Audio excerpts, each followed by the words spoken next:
எட்டு எட்டா மனுஷ வாழ்வை பிரிச்சுக்கு. இந்த பாட்டில் சூப்பர் ஸ்டார் வாழ்க்கையை எட்டு எட்டு எட்டாக பிரிக்கணும் அப்படின்னு சொல்லியிருப்பாரு. ஆனால் நம்ம ஒரு சக்ஸஸ்ஃபுல் ஆண்டர்ப்ரனராக மாறணும் அப்படின்னா ஒரு நாளை எட்டு எட்டு எட்டாக நம்ம வந்து பிரிக்கணுங்க. இது ஏதோ நான் சொல்கிற விஷயம் கிடையாது. ரொம்ப ரொம்ப சக்ஸஸ்ஃபுல்லாக இருக்கக்கூடிய அத்தனை பேருமே ஃபாலோ பண்ணக்கூடிய ஒரு ரூல் தான் 888 அப்படின்ற ஒரு ரூல். என்ன இந்த ரூல்? இதை ஃபாலோ பண்ணி எப்படி நம்ம ஒரு சக்ஸஸ்ஃபுல் ஆண்டர்ப்ரனராக மாறுறது அப்படின்றத பற்றி டீட்டெயில்டாக பார்க்கலாம். அண்ட் இந்த சேனலுடைய முக்கியமான நோக்கம் அப்படின்னு பார்த்தீங்கன்னா, பிஸ்னஸ் பண்ணக்கூடிய தமிழ் மக்கள் அத்தனை பேரும் எந்த விதமான சிக்கல்களும் இல்லாமல் தன்னுடைய பிஸ்னஸை சக்ஸஸ்ஃபுல்லாக பண்ணணும் அப்படின்றது தான் இந்த சேனலுடைய நோக்கம். நான் அறிவழகன், பிஸ்னஸ் லாயர். என்னோட கம்பெனி பேர் ல இன்டெலிஜென்ஷியா பிரைவேட் லிமிடெட்.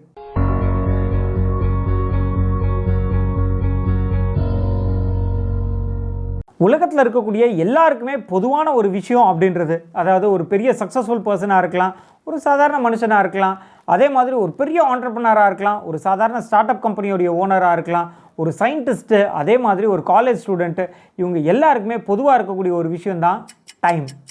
இந்த டைமை சரியாக பயன்படுத்தக்கூடியவங்க ஒரு சக்ஸஸ்ஃபுல் பர்சனாக மாறுறாங்க. அதுவே அதை சரியாக யூஸ் பண்ண தெரியாத ஒரு நபர் சாதாரணமாக ஒரு கிராஜுவலாக அவருடைய வாழ்க்கையை போயிட்டுருக்கும். இந்த டைமை எப்படி எஃபெக்டிவாக யூஸ் பண்ணுறது அப்படின்றதுக்கான ஒரு ஃபார்முலா தான் 8+8+8 அப்படின்ற ரூல். இந்த ரூல் படி நம்மளுடைய ஒரு நாள் இருக்குது இல்லைங்களா, அதாவது 24 மணி நேரம். இந்த 24 மணி நேரத்தை 3ஆக பிரிக்கிறாங்க, 8 8 8 அப்படின்னு. இதில் இருக்கக்கூடிய முதல் 8 அப்படின்றது நம்மளுடைய வேலைகளுக்காக என்ன வேலை பண்ணுறோம், அதாவது நம்ம ஒரு ஸ்டார்ட் அப் கம்பெனியாக இருக்கலாம், பிஸ்னஸ் பண்ணலாம், வேலை செய்யலாம், இல்லை காலேஜுக்கு போகலாம், எதுவாக இருந்தாலும் நம்மளுடைய வேலை நேரம் அப்படின்றது ஒரு 8 மணி நேரம். அடுத்து ஒரு 8 மணி நேரம் அப்படின்றது நம்மளுடைய செல்ஃப்காக.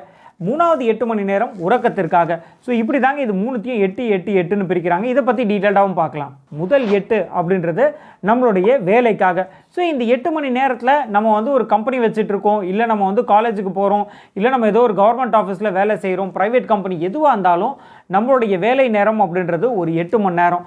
இந்த 8 மணி நேரத்தில் நம்ம ஹானஸ்ட்டாகவும் டெடிக்கேட்டடாகவும் எந்த ஒரு டிஸ்ட்ராக்ஷனும் இல்லாமல் ப்ரியாரிட்டி ரூல் படி நம்ம இந்த 8 மணி நேரத்தை எஃபெக்டிவாக யூஸ் பண்ணிக்கிட்டோம் அப்படின்னா அதுக்கு மேலே நம்ம வேலை செய்கிறதுக்கு ஒன்றும் பெருசாக இருக்காதுங்க. ஸோ முதல் 8 அப்படின்றது நம்ம வேலைக்கான நேரம். ஸோ இந்த 8 மணி நேரத்தை நம்ம எஃபெக்டிவாக யூஸ் பண்ணுறதுக்கு நம்ம ஃபாலோ பண்ண வேண்டிய ஒரே ஒரு விஷயம் அப்படின்றது ப்ராப்பர் பிளானிங்க. நீங்கள் காலையில் எழுந்தவுடனே முதல்ல நான் என்னோடய ஆஃபீஸ் ஒர்க்லாம் என்ன, அதை நான் வந்து இந்த 8 மணி நேரத்துக்குள்ளே முடிக்கிறதுக்கு நான் என்னென்னலாம் வேலைகள் செஞ்சுருக்கணும் அப்படின்னு ஒரு ப்ரியாரிட்டி சார்ட் போட்டுக்கோங்க. அந்த ப்ரியாரிட்டி சார்ட் படி முதல் வேலை, ரெண்டாவது வேலை, மூணாவது வேலை அப்படின்னு டக்கு டக்கு டக்குன்னு முடிச்சுட்டு வந்துடலாம். இதில் ஈட் த ஃப்ராக் ஃபஸ்ட் அப்படின்னு சொல்லுவாங்க. அதாவது ஃப்ராக் ஈட் பண்ணுறது அப்படின்றது என்னென்னா, ரொம்ப கடினமான வேலையை முதல்ல முடிச்சிருங்க, அதுக்கப்புறம் எளிமையான வேலைகள்லாம் டக்கு டக்குன்னு முடிச்சிடலாம் அப்படின்னு சொல்லுவாங்க. ஸோ அதுக்கேற்ற மாதிரி உங்களோட ப்ரியாரிட்டி சார்ட்டை பிளான் பண்ணிவிட்டு உங்களோட ஆஃபீஸ் ஒர்க் எல்லாத்தையுமே அந்த ஒரு 8 மணி நேரத்துக்குள்ளே முடிச்சிருங்க.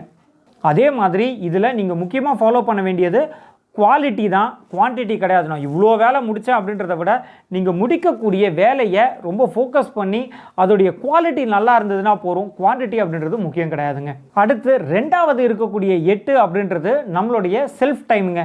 இந்த செல்ஃப் டைம் அப்படின்றது ஃபர்தராக ரெண்டாக பிரியுது. ஒன்று ஃபேமிலிக்கான டைம், இன்னொன்று நம்மளுடைய நெக்ஸ்ட் லெவல் நம்மளை மூவ் பண்ணிக்கிறதுக்கான டைம். இதில் முதல்ல இருக்கக்கூடியது ஃபேமிலி டைம் அப்படின்றது நம்மளுடைய நண்பர்கள், உறவினர்கள், நம்மளோட ஃபேமிலி மெம்பர்ஸ், இவங்க கூட நம்ம ஸ்பெண்ட் பண்ணக்கூடிய குவாலிட்டி டைம். ரொம்ப நிறைய சக்ஸஸ்ஃபுல் பீப்புள் இருப்பாங்க, ஆனால் அவங்களுக்குலாம் வந்து பார்த்திங்கன்னா ஃபேமிலி வைஸ் நிறைய ப்ராப்ளம்ஸ் இருக்கும், டிவோர்ஸ் ஆகிறதுக்கான வாய்ப்பு இருக்கும், இல்லைனா வந்து பேரண்ட்ஸோட சரியாக டைம் ஸ்பெண்ட் பண்ணியிருக்க மாட்டாங்க. ஸோ இதனால் ஃபேமிலியில் நிறைய சிக்கல்கள் வருங்க. இதை அவாய்ட் பண்ணுறதுக்கு கட்டாயம் ஒவ்வொரு நபருமே தன்னுடைய இந்த செல்ஃப் டைம் அப்படின்றதுல ஒரு பகுதியை வந்து, அதாவது ஒரு 4 ஹவர்ஸ் அப்படின்றது ஃபேமிலிக்காக ஸ்பெண்ட் பண்ணிடணும். இது எப்படி ஸ்பெண்ட் பண்ணுறதுன்னா குவாலிட்டி டைம் அப்படின்வாங்க. அதாவது குவாலிட்டி டைம் அப்படின்றது இது ஃபேமிலி மெம்பர்ஸோடு சேர்ந்து சாப்பிட்றது, அதே மாதிரி அவங்க கூட உட்காந்து பேசுறது, விளையாடுறது. ஸோ இந்த மாதிரி அந்த ஃபேமிலி மெம்பர்ஸ்க்கு அப்படின்னு ஒரு 4 ஹவர்ஸ் அப்படின்றது கட்டாயம் டெடிகேட் பண்ணணும். ஸோ இது மூலிமா பிஸ்னஸில் இருக்கவங்களுக்காக இருக்கட்டும், வேலை செய்கிறவங்களுக்காக இருக்கட்டும், ப்ரொஃபஷனில் இருக்கவங்களா இருக்கட்டும், ஃபேமிலி வைஸ் எந்த சிக்கலும் இல்லாமல் அந்த ஃபேமிலி லைஃப் அப்படின்றதுமே சிறப்பாக போயிட்டுருக்கும். சரி, ரெண்டாவது 4 ஹவர்ஸ் அந்த இந்த 8 மணி நேரத்தில் ஒன்று ஃபேமிலி டைம், இன்னொன்று நம்ம செல்ஃப் டைம் அப்படின்றது. ஸோ இந்த செல்ஃப் டைம் அப்படின்றதுல நம்ம நிறைய விஷயங்கள் பண்ண வேண்டி இருக்குங்க. நம்மளுடைய நாலேஜ் வைஸ், அதாவது காலையில் எழுந்து நம்ம புக்கு படிக்கிறதா இருக்கட்டும், இல்லை நம்ம ஒரு புது ஸ்கில் அக்வயர் பண்ணுறதா இருக்கட்டும், அதே மாதிரி இன்னொரு சைடில் ஹெல்த்துமே ரொம்ப ரொம்ப முக்கியம் இல்லைங்களா. ஸோ அந்த ஹெல்த்துக்கு எக்ஸசைஸ் பண்ணுறது, அதே மாதிரி மைண்டும் முக்கியம். ஸோ அந்த மைண்டை வந்து ப்ராப்பராக வச்சுக்கிறதுக்கான மெடிடேஷன் பண்ணுறது. ஸோ இந்த மாதிரியான ஆக்டிவிட்டீஸ்க்கு நம்ம வந்து ஃபோக்கஸ் பண்ணோம். ஸோ இந்த 8 மணி நேரம் இந்த செல்ஃப் டைம் அப்படின்றதுல ஒன்று ஃபேமிலி டைம், இன்னொன்று செல்ஃப், அதாவது நம்மளுடைய நாலேஜ்க்காகவும் நம்மளுடைய மென்டல் ஹெல்த், ஃபிசிக்கல் ஹெல்த்துக்காகவும் நம்ம வந்து டெடிகேட் பண்ணோம். ஸோ இது ரெண்டாவது 8 மணி நேரம். அடுத்து மூணாவது 8 மணி நேரம் அப்படின்றது உறக்கம், தூங்குறதுக்காக ஸ்பெண்ட் பண்ணுங்க. தூங்குறது அப்படின்றது சாதாரண உறக்கம் கிடையாது. நல்ல ஒரு ஆழ்ந்த உறக்கம் அப்படின்றது ஒவ்வொரு மனுஷனுக்கும் தேவை. ஸோ இந்த ஆழ்ந்த உறக்கம் கிடைக்கணும் அப்படின்னா நம்மளுக்கு வந்து மைண்ட் பீஸ்ஃபுல்லாக இருந்தால் போருமே தவிர நம்ம வந்து ஒரு ஆல்கஹால் கன்சியூம் பண்ணுறதோ தூக்க மாத்திரை போடுறதோ கட்டாயம் தவிர்க்கணுங்க. அதே மாதிரி தூங்க போகிறதுக்கு முன்னாடி நம்ம இந்த மொபைலை ஃபுல்லாக கன்சியூம் பண்ணிட்டு டிவியில் பார்த்துட்டு நெட்ஃப்ளிக்ஸ் பார்த்துக்கிட்டு அதுக்கப்புறம் போய் தூங்கணும் அப்படின்னா கட்டாயம் ஆழ்ந்த உறக்கம் அப்படின்றது கிடைக்கவே கிடைக்காது.